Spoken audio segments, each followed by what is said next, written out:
Hello, അൻലെസ് ഇൻഫോർടൈൻമെൻറ്റിലേക്ക് എല്ലാവർക്കും സ്വാഗതം. ഇന്ന് ഞാനൊരു ട്രാവൽ വ്ളോഗാണ് ഇവിടെ ചെയ്യുന്നത്. ട്രാവൽ വ്ളോഗ് എന്ന് പറയുമ്പോൾ ഇത് ട്രിപ്പൊന്നും അല്ല കേട്ടോ. ഇതൊരു ഭക്തി നിറഞ്ഞ ഒരു യാത്രയാണ്. ഞാനും അച്ഛനും അമ്മയും മക്കളും എൻ്റെ ഒരു വല്യമ്മയും കൂടെ അരുവിപ്പുറം ശിവക്ഷേത്രത്തിലേക്കാണ് യാത്ര പോയത്. ഇതൊരു വ്ളോഗാക്കാൻ കാരണം ഈ യാത്രയ്ക്ക് ഏറെ പ്രത്യേകതയുണ്ട്. ഈ ഒരു സ്ഥലം അത്രയും പ്രാധാന്യമുള്ളൊരു സ്ഥലമായതുകൊണ്ട് തന്നെ ഈ സ്ഥലം നിങ്ങളെല്ലാവരെയും കാണിക്കണം, ഇതിൻ്റെ പ്രാധാന്യമൊക്കെ പറയണമെന്ന് എനിക്ക് തോന്നി. അതുകൊണ്ടിട്ടാണ് ഇതൊരു ട്രാവൽ വ്ളോഗായിട്ട് ഞാനിവിടെ പ്രസൻറ്റ് ചെയ്യുന്നത്. ഓക്കെ, അരുവിപ്പുറം എന്ന് പറയുന്നത് നമ്മുടെ തലസ്ഥാന നഗരിയായ തിരുവനന്തപുരം നഗരത്തിൽ നിന്നും 22.5 കിലോമീറ്റർ തെക്ക് കിഴക്കായിട്ട് നെയ്യാറ്റിൻകര പട്ടണത്തിൽ നിന്നും 3 കിലോമീറ്റർ അപ്പുറത്തുള്ള പ്രകൃതി രമണീയമായ ഒരു സ്ഥലമാണ്. ഈ സ്ഥലത്തിനെ ഇത്രയധികം പ്രാധാന്യമുള്ളതാക്കി തീർത്തത് കേരള നവോത്ഥാനത്തിൻ്റെ പിതാവ് എന്ന് വിശേഷിപ്പിക്കപ്പെടുന്ന ശ്രീനാരായണ ഗുരുദേവനാണ്. ശ്രീനാരായണ ഗുരുദേവൻ ഗുരുവിൻ്റെ ആദ്യത്തെ ശിവപ്രതിഷ്ഠ നടത്തിയ സ്ഥലമാണ് ഈ അരുവിപ്പുറം. നെയ്യാർ നദിയുടെ തീരത്താണ് ഈ സ്ഥലം സ്ഥിതി ചെയ്യുന്നത്.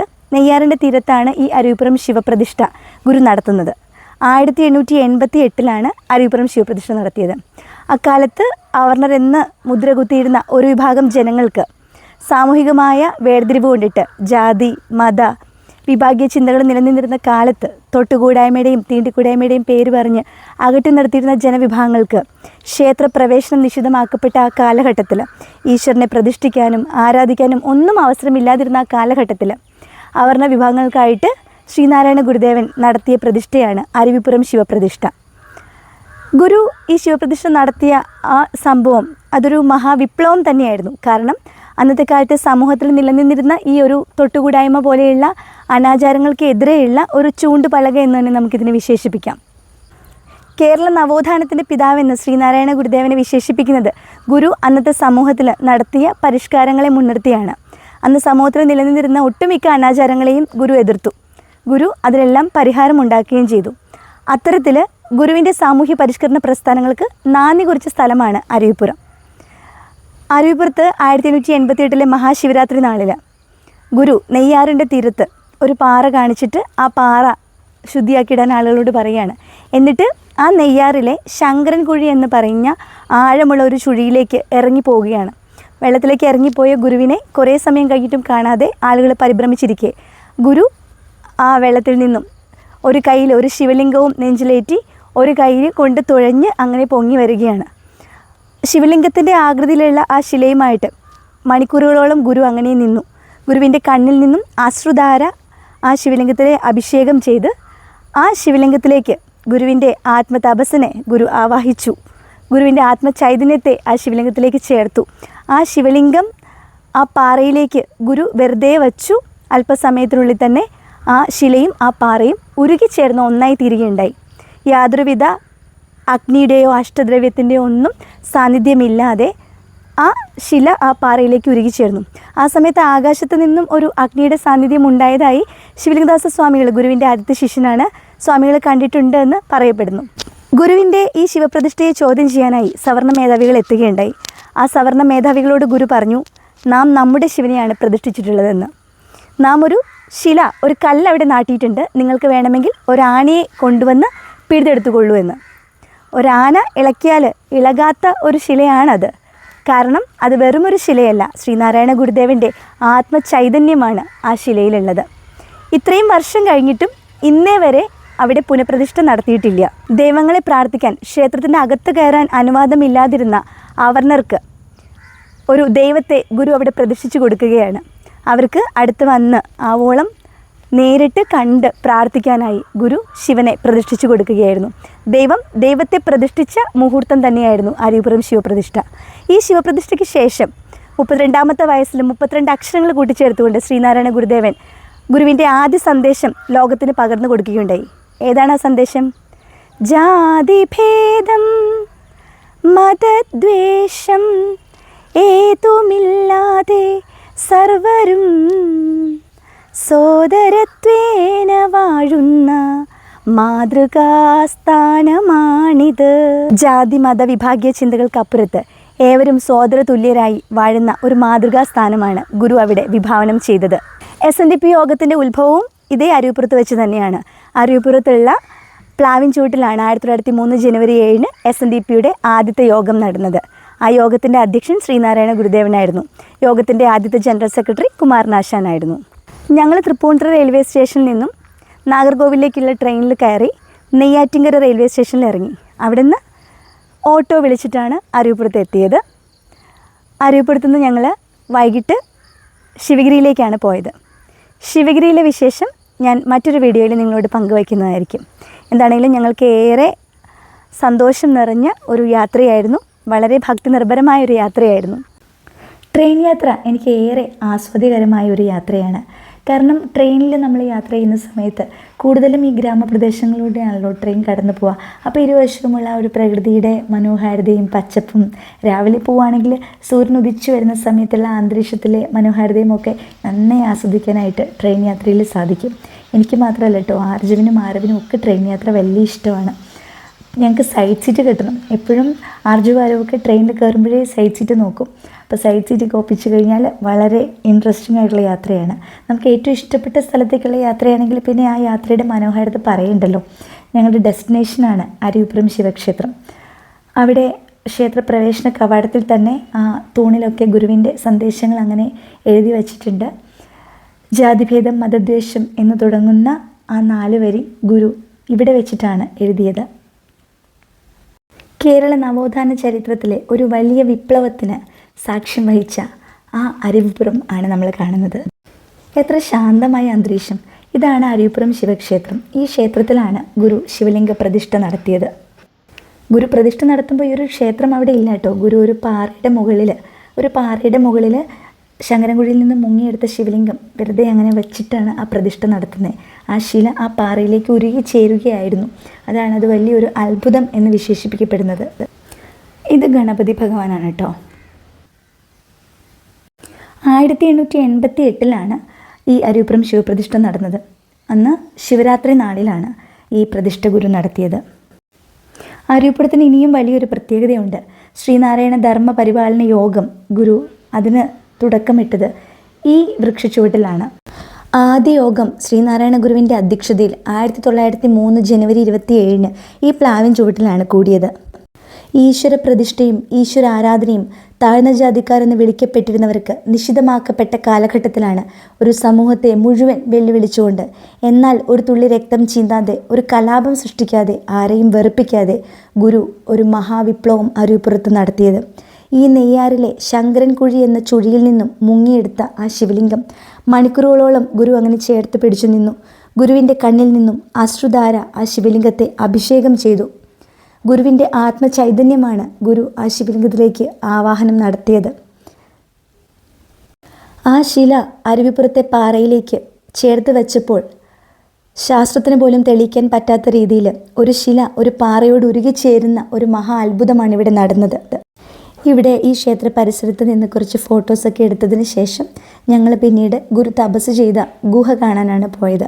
ഇവിടെ ഘോര വനാന്തരമായിരുന്ന ഈ അരുവിപ്പുറത്ത് ഗുരു തപസ് ചെയ്ത 2 ഗുഹകളുണ്ട്. ഒരു ഗുഹ ഗുരു വേനൽക്കാലത്ത് തപസ് ചെയ്തിരുന്ന ഗുഹയാണ്, പുലിപ്പാറ എന്ന് പറഞ്ഞിട്ട്. അത് നെയ്യാറിൻ്റെ തീരത്ത് തന്നെയാണ്. മഴക്കാലത്ത് ഗുരു തപസ് ചെയ്തിരുന്നത് കൊടുതൂക്കി മലയുടെ മുകളിലുള്ള ഗുഹയിലാണ്. കൊടുതൂക്കി മലയിലേക്ക് കയറി പോകാനുള്ള സ്റ്റെപ്പുകളാണ് ഈ കാണുന്നത്. ഇപ്പോൾ അവിടേക്ക് പോകാനായിട്ട് റോഡ് മാർഗം ഗതാഗത സൗകര്യമൊക്കെ ഉണ്ട്, വാഹനത്തിൽ പോകാനായി സാധിക്കും. എന്നാലും ഞങ്ങൾ സ്റ്റെപ്പ് കയറിയാണ് പോയത്. അമ്മയ്ക്കും വല്യമ്മയ്ക്കൊക്കെ കുറച്ച് ബുദ്ധിമുട്ടുണ്ടായിരുന്നു സ്റ്റെപ്പ് കയറി പോകാനായിട്ട്. എന്നിരുന്നാൽ കൂടിയും നമ്മൾ മനസ്സുകൊണ്ട് തന്നെ സ്റ്റെപ്പ് കയറി പോകാമെന്ന് തീരുമാനിച്ച് അങ്ങനെ ഞങ്ങൾ പടവുകൾ കയറിയാണ് പോയത്. അപ്പോൾ കുറച്ച് സ്റ്റെപ്സ് കയറുമ്പോഴേക്കും നമ്മൾ ചെറുതായിട്ടൊക്കെ കഥയ്ക്കുന്നുണ്ടായിരുന്നു. എന്നാലും ഞങ്ങൾ മനം നിറഞ്ഞ ഭക്തിയോടെ ഭഗവാനെ സ്മരിച്ചും ഭഗവാന്റെ മന്ത്രങ്ങളൊക്കെ ജപിച്ചും ഒക്കെ വളരെ ഒരു ആത്മാനന്ദം അനുഭവിച്ചുകൊണ്ടാണ് ഈ പടവുകൾ ഓരോന്നും കയറിയത്. ആർജവും ആരവും ഒക്കെ വളരെ വേഗത്തിൽ ഓടി കയറിപ്പോയി. അവർ കൊച്ചുകുട്ടികളായതുകൊണ്ടാകാം അവർക്ക് ഇതൊന്നും വലിയ ബുദ്ധിമുട്ടായിട്ട് തോന്നിയില്ല. പക്ഷേ നമുക്ക് കുറച്ച് സ്റ്റെപ്പ് കയറുമ്പോൾ നമ്മൾ കഥയ്ക്കുന്നുണ്ടായിരുന്നു. അപ്പോൾ നമ്മൾ അവിടെ അല്പം സമയം നിൽക്കും. പിന്നീട് മുകളിലെത്തണം എന്നുള്ള ഒരു ആഗ്രഹം മനസ്സിലങ്ങനെ കിടക്കുമ്പോൾ നമ്മൾ ആ ക്ഷീണമൊക്കെ മറന്ന് വീണ്ടും കയറാൻ തുടങ്ങി. ആർജവ് നേരത്തെ മുകളിലെത്തിയിട്ട് ഇതാ നമ്മളെ കാത്ത് നിൽക്കുകയാണേ. ഏറ്റവും മുകളിൽ ചെല്ലുമ്പം അവിടെ സുബ്രഹ്മണ്യൻ്റെ ക്ഷേത്രവും ഗണപതിയുടെ ക്ഷേത്രവും ഒക്കെ ഉണ്ട്. അവിടെ നിന്ന് താഴേക്ക് ഇതാ ഈ സ്റ്റെപ്പുകളിലൂടെയാണ് നമ്മൾ ഇറങ്ങി പോകുന്നത് ഗുരു തപസ് ചെയ്തിരുന്ന ആ ഗുഹ കാണാനായിട്ട്. മുൻപരിചയമുള്ള പോലെ ആർജവ് എന്നെയും വിളിച്ചുകൊണ്ട് അങ്ങോട്ട് പോവുമായിരുന്നു സ്റ്റെപ്പ് ഇറങ്ങി വരാൻ വേണ്ടിയിട്ട്. അപ്പോൾ നമ്മൾ താഴേട്ട് സ്റ്റെപ്പ് ഇറങ്ങി ചെല്ലുമ്പോൾ നമുക്ക് ആ ഗുഹ കാണാൻ സാധിക്കും. നല്ല ഭംഗിയുള്ള ചിത്രശലഭങ്ങളൊക്കെ ഞങ്ങളുടെ കൂടെ വരുന്നുണ്ടായിരുന്നു. ഇതൊക്കെ കണ്ടോ, ഒരു ഭംഗിയുള്ള ഒരു മഞ്ഞ ബട്ടർഫ്ലൈ. മുകളിൽ നിന്നും താഴേക്കുള്ള ഒരു വ്യൂ ഞാൻ കാണിച്ചു തരാം കേട്ടോ.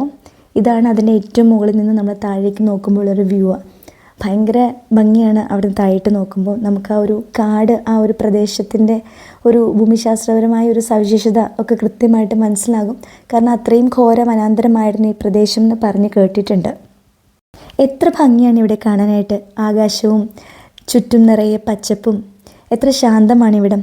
സത്യജിജ്ഞാസുവായ ഒരു ഋഷീശ്വരൻ ദീർഘകാലം തപസ് ചെയ്തിരുന്ന പുണ്യഭൂമി, ഒരു മഹാഗുരുവിൻ്റെ പാദം സ്പർശിച്ച ആ പുണ്യഭൂമി. ശ്രീനാരായണ ഗുരുദേവൻ തപസ് ചെയ്ത അരുവിപ്പുറത്തെ കൊടുതൂക്കി മലയിലുള്ള ഗുഹയാണ് ഈ കാണുന്നത്. ഗുഹയുടെ അകത്തേക്ക് ഇറങ്ങുക സാധാരണക്കാർക്ക് ബുദ്ധിമുട്ടാണ്. ഒരാൾക്ക് കഷ്ടി കടന്നു പോകാവുന്ന രീതിയിൽ അത്രയും വീതി കുറഞ്ഞ വഴിയിലൂടെയാണ് ഈ ഗുഹയുടെ അകത്തേക്ക് പോകുന്നത്. കൂറ്റൻ പാറക്കെട്ടുകൾക്കിടയിലൂടെയാണ് ഗുഹയുടെ അകത്തേക്കുള്ള പ്രവേശനം. അകത്തേക്ക് നോക്കുമ്പോൾ പ്രകാശം വളരെ കുറവായതുകൊണ്ട് കൃത്യമായിട്ട് കാണാൻ സാധിക്കുകയില്ല. ഇവിടെയാണ് ദീർഘകാലം ഗുരു തപസ് അനുഷ്ഠിച്ചത്. അരുവിപ്പുറത്തെ ഈ കൊടുതൂക്കി മലയിലും അതുപോലെ നെയ്യാറിൻ്റെ തീരത്തുള്ള മറ്റൊരു പുലിപ്പാറ എന്ന ഗുഹയിലുമായിട്ടാണ് ഗുരു തപസ് ചെയ്തിരുന്നത്. ഇതാണ് പുലിപ്പാറ. ഇത് നെയ്യാറിൻ്റെ തീരത്താണ്. ഇവിടെ കുറച്ചും കൂടെ പ്രകാശമുള്ള ഭാഗമാണ്. അപ്പോൾ കൊടുതൂക്കി മലയിലെ ഗുഹേനേക്കാളും കുറച്ചും കൂടെ വ്യക്തമായിട്ട് നമുക്ക് കാണാനായിട്ട് സാധിക്കും. ഈ അരുവിപ്പുറത്ത് പൂജ ചെയ്തിരുന്ന ശാന്തിയായിരുന്നു ഭൈരവൻ ശാന്തി. ഭൈരവൻ ശാന്തി നോക്കുന്ന സമയത്ത് ഗുരു രാത്രിയിൽ മുറിയിൽ നിന്നും ഇറങ്ങി അവിടെ കൊടുതൂക്കി മലയുടെ മുകളിലേക്ക് കയറി പോകുന്നതായിട്ട് കാണുകയുണ്ടായി. അപ്പോൾ ഗുരു എവിടേക്കാണ് പോകുന്നത് ഈ രാത്രി സമയം എന്നറിയാൻ വേണ്ടി ഭൈരവൻ ശാന്തി രഹസ്യമായിട്ട് ഗുരുവിനെ പിന്തുടർന്നു. കുറേ ദൂരം ചെന്നപ്പോൾ ഗുരു അവിടെ നിന്നു. അപ്പോൾ ഗുരുവിൻ്റെ കൂടെ വേറൊരാളും ഉണ്ടായിരുന്നു. അവിടെ ആകെ ഒരു പ്രകാശമുണ്ടായിരുന്നു. ആ കാഴ്ചയിൽ ഭൈരവൻ ശാന്തി അങ്ങനെ മതിമറന്ന് നിന്ന സമയത്ത് പെട്ടെന്ന് തന്നെ ആ ആൾ അപ്രത്യക്ഷമായി. ഗുരു തിരിഞ്ഞു നോക്കി ഭൈരവൻ ശാന്തിയെ കണ്ടു. തനിക്ക് എന്ത് ശിക്ഷ കിട്ടുമെന്ന് പേടിച്ചിരുന്ന ഭൈരവൻ ശാന്തിയോട്, തനിക്ക് എന്ത് ശിക്ഷ കിട്ടുമെന്നോർത്ത് പേടിച്ചു നിന്ന ഭൈരവൻ ശാന്തിയോട് ഗുരു ചോദിച്ചു, ഭൈരവൻ കണ്ടുവോ? കണ്ടുവെങ്കിൽ ഭൈരവൻ ദീർഘായുഷ്മാനായി തീരും. അത് ബാലസുബ്രഹ്മണ്യനായിരുന്നു, നാം വിളിച്ചു വരുത്തിയതായിരുന്നു എന്ന്. ഗുരുവിൻ്റെ വാക്ക് ഒരു സത്യജിജ്ഞാസിയുടെ വാക്കാണ്, മഹാഋഷീശ്വരൻ്റെ വാക്കാണ്. ഭൈരവൻ ശാന്തി 120ാമത്തെ വയസ്സിലാണ് സമാധിയാകുന്നത്. ഇതാ ഇവിടെ എഴുതി വച്ചിരിക്കുന്നത് കണ്ടോ. ഈ പീഠത്തിൽ വെച്ചാണ് ഗുരു ബാലസുബ്രഹ്മണ്യ സ്വാമിയുമായി സംവദിച്ചത്. അതിന് മുകളിൽ ഗുരുവിൻ്റെ വേദാന്ത സൂത്രം എന്ന കൃതിയിലെ വരികളാണ്. ഗുരുവും ബാലസുബ്രഹ്മണ്യ സ്വാമിയുമായി സംവദിച്ച പീഠം ഇവിടെ അരുവിപ്പുറത്ത് കൊടുതൂക്കി മലയുടെ മുകളിലായിട്ട് ഇതാണ്. അരുവിപ്പുറത്ത് ഞങ്ങൾക്ക് ഏറ്റവും ഇഷ്ടമുള്ളൊരു കാര്യം എന്താണെന്നറിയോ? ഈ നെയ്യാറിലൊന്ന് മുങ്ങിക്കുളിക്കുക. അതൊരു പ്രത്യേക സുഖം തന്നെയാണ്. അത്രയും നല്ല ഒഴുക്കുള്ള വെള്ളമാണ് അവിടെ. നമുക്ക് ഫുൾ ടൈം ആ വെള്ളത്തിൻ്റെ ശബ്ദം അങ്ങനെ കേൾക്കാം. വളരെ ലൈവായിട്ടുള്ള ഒരു നദിയെന്ന് പറയാം നെയ്യാർ. അപ്പോൾ നെയ്യാറിൽ ആർജവും ആരവൊക്കെ കുറേ സമയം അവർക്ക് ഇഷ്ടമുള്ള അത്രയും സമയം അവർ വെള്ളത്തിൽ കുളിച്ചു. ഞങ്ങളെല്ലാവരും ഈ വെള്ളത്തിൽ കുളിച്ച് അവിടെ നിന്ന് നമ്മൾ ശിവഗിരിയിലേക്ക് പോവുകയായിരുന്നു. സാധാരണ ശിവഗിരി തീർത്ഥാടനവുമായിട്ട് ബന്ധപ്പെട്ടാണ് ഞാൻ ഇതിന് മുന്നേ ഇവിടെ വന്നിട്ടുള്ളത്. വർഷങ്ങൾക്ക് മുമ്പാണ് ഞാൻ വന്നിട്ടുള്ളത്. എൻ്റെ കല്യാണത്തിനൊക്കെ മുന്നെയാണ് ഞാൻ ലാസ്റ്റ് അരുവിപ്പുറത്ത് വന്നിട്ടുള്ളത്. അപ്പോൾ ആ സമയത്തൊക്കെ എപ്പോഴും നല്ല തിരക്കായിരിക്കും. പക്ഷേ ഇത്തവണ നമ്മൾ വന്ന സമയം എന്ന് പറഞ്ഞാൽ വലിയ തിരക്കൊന്നും ഇല്ലാത്ത സമയമായതുകൊണ്ട് നമുക്ക് കുറേ കൂടെ ഫ്രീ ആയിട്ട് ഹാപ്പി ആയിട്ട് അവിടെ എല്ലായിടത്തും പോയി കണ്ട് ആസ്വദിച്ച് അങ്ങനെ പോകാനായിട്ട് പറ്റി. ഒഴുക്കിന് നല്ല സ്പീഡുണ്ട്. പല ഭാഗത്തും നല്ല പാറക്കല്ലുകൾ അങ്ങനെ കിടക്കുന്നുണ്ട്. അപ്പോൾ കുറച്ചൊക്കെ പേടിക്കണം. എന്നാലും ഈ പാറക്കല്ലുകളൊക്കെ നമുക്ക് പിടിക്കാനായിട്ടുള്ള ഒരു ഗ്രിപ്പുള്ളതുകൊണ്ട് നമുക്ക് കംഫർട്ടബിളായിട്ടുള്ള ഒരു പ്ലേസ് കണ്ടെത്തി അവിടെ നമുക്ക് കുറേ സമയം വെറുതെ ആ വെള്ളത്തിൽ ഇങ്ങനെ നമുക്ക് സ്പെൻഡ് ചെയ്യാം. വളരെ പീസ്ഫുള്ളായിട്ടുള്ള ഒരു അറ്റ്മോസ്ഫിയർ. പിന്നെ വെള്ളത്തിൻ്റെ ആ ഒരു ശബ്ദം അത് നമുക്ക് നന്നായി ആസ്വദിക്കാം. പിന്നെ ഞാൻ മുന്നേ പറഞ്ഞ പോലെ ഒരു മഹാപുരുഷൻ്റെ, ഒരു സത്യജിജ്ഞാസുവിൻ്റെ സാന്നിധ്യം കൊണ്ട് പുണ്യമായിട്ടുള്ള ഒരു ഭൂമിയാണ്. അപ്പോൾ തീർച്ചയായിട്ടും അവിടെ നമുക്കൊരു ആത്മാനന്ദം അനുഭവിക്കാനായിട്ട് സാധിക്കും. എന്ത് ഭംഗിയാണെന്നോ ഇവിടെ കൃഷ്ണൻ്റെ ഈ ഒരു പ്രതിമ കാണാനായിട്ട്. ഈ അരുവിപ്പുറത്ത് 2 കിണറുകളുണ്ട്. അതെങ്ങനെ 2 കിണറുകൾ വന്നെന്നറിയോ? ഒരു കിണറിൻ്റെ പേര് തന്നെ പശ്ചാത്താപ കിണറെന്നാണ്. ആ പേര് വരാനൊരു കാരണമുണ്ട്.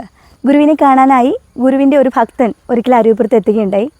അദ്ദേഹം അദ്ദേഹത്തിൻ്റെ ജോലിയുമായിട്ട് ബന്ധപ്പെട്ട് ഒരു വലിയ കോൺട്രാക്റ്റ് കിട്ടുന്നതിന് വേണ്ടി ഗുരുവിൻ്റെ അനുഗ്രഹം ചോദിച്ചാണ് എത്തുന്നത്. അപ്പോൾ ഗുരു അവിടെ ഉണ്ടായിരുന്നില്ല. അപ്പോൾ ശിഷ്യന്മാർ പറഞ്ഞു അവിടെ ഗുരുവിൻ്റെ ചിത്രം വെച്ചിട്ടുണ്ട്, ആ ചിത്രത്തിൽ നോക്കി പ്രാർത്ഥിച്ചോളാൻ പറഞ്ഞു. അങ്ങനെ ഗുരുവിൻ്റെ ഫോട്ടോയിൽ നോക്കി അദ്ദേഹം പ്രാർത്ഥിച്ചു. താൻ പോകുന്ന കാര്യം വിജയിച്ചാൽ ഗുരുവിന് ഒരു കിണർ അരുവിപ്പുറത്ത് കുഴിച്ചു കൊടുത്തോളാം എന്നാണ് അദ്ദേഹം പ്രാർത്ഥിച്ചത്. അദ്ദേഹത്തിൻ്റെ പ്രാർത്ഥന നടന്നു, അദ്ദേഹത്തിന് പോയ കാര്യമൊക്കെ നടന്നു, ആവശ്യത്തിന് ധനമൊക്കെ ഉണ്ടായി. പക്ഷേ കിണറിൻ്റെ കാര്യം അദ്ദേഹം മറന്നുപോയി. അതിനുശേഷം ഒരിക്കൽ അരുവിപ്പുറത്ത് വരൾച്ച വന്നു, വെള്ളത്തിന് ദൗർലഭ്യം വന്ന സമയത്ത് ഗുരു പറഞ്ഞു നമുക്കൊരാൾ കിണർ കുഴിച്ച് തരാമെന്ന് പറഞ്ഞിട്ടുണ്ടെന്ന്. ഗുരുവിൻ്റെ ശിഷ്യന്മാർ ഈ വിവരം ഗുരു പറഞ്ഞതനുസരിച്ചിട്ട് ആ ഭക്തനെ പോയി അറിയിച്ചു. അപ്പോഴാണ് അദ്ദേഹം ഈ കാര്യം ഓർക്കുന്നത്. താൻ ആരോടും പറയാത്ത രഹസ്യമായിരുന്നു അത് ഗുരുവിനോട് നേരിട്ടുമല്ല അദ്ദേഹം പറഞ്ഞിട്ടുണ്ടായിരുന്നത് കിണർ കുഴിച്ച് കൊടുക്കാമെന്ന്. ആ ചിത്രത്തിൽ നോക്കിയായിരുന്നു പ്രാർത്ഥിച്ചത്. അപ്പോൾ അതും ഗുരു അറിഞ്ഞിരിക്കുന്നു. അപ്പോൾ അദ്ദേഹത്തിന് വളരെ വിഷമമായി. അദ്ദേഹം ഗുരുവിൻ്റെ അടുത്ത് വന്ന് മാപ്പ് പറഞ്ഞ് ഒരു കിണറിന് പകരം 2 കിണർ കുഴിപ്പിച്ചു കൊടുത്തു. അതാണ് അരുവിപ്പുറത്ത് നമ്മൾ കാണുന്ന പാശ്ചാത്താപ കിണർ. അപ്പോൾ 2 കിണറും ഇന്ന് അരുവിപ്പുറത്തുണ്ട്. കിണറിൻ്റെ ഫോട്ടോ ആക്ച്വലി ഞാൻ എടുത്തില്ല കേട്ടോ, അതർവൈസ് ആഡ് ചെയ്യായിരുന്നു, പിന്നീടാണ് ഓർത്തത്. ഇത് അവിടുത്തെ ഗുരുമന്ദിരമാണ്.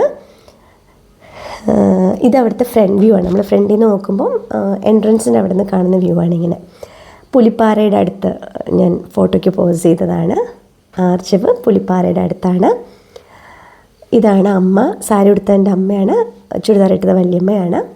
ആരവ് നമ്മുടെ കൊടുതൂക്കി മലയുടെ മുകളിൽ ഗുരു തപസ് ചെയ്ത ആ ഗുഹയുടെ ഫ്രണ്ടിലായിട്ട് അവിടെ ഗുരു തപസ് എന്ന് പറഞ്ഞപ്പോൾ ആരവ് അപ്പം തന്നെ അവിടെ കണ്ണടിച്ചിരുന്ന് മെഡിറ്റേഷനൊക്കെ ചെയ്യുന്നുണ്ടായി അല്പസമയം.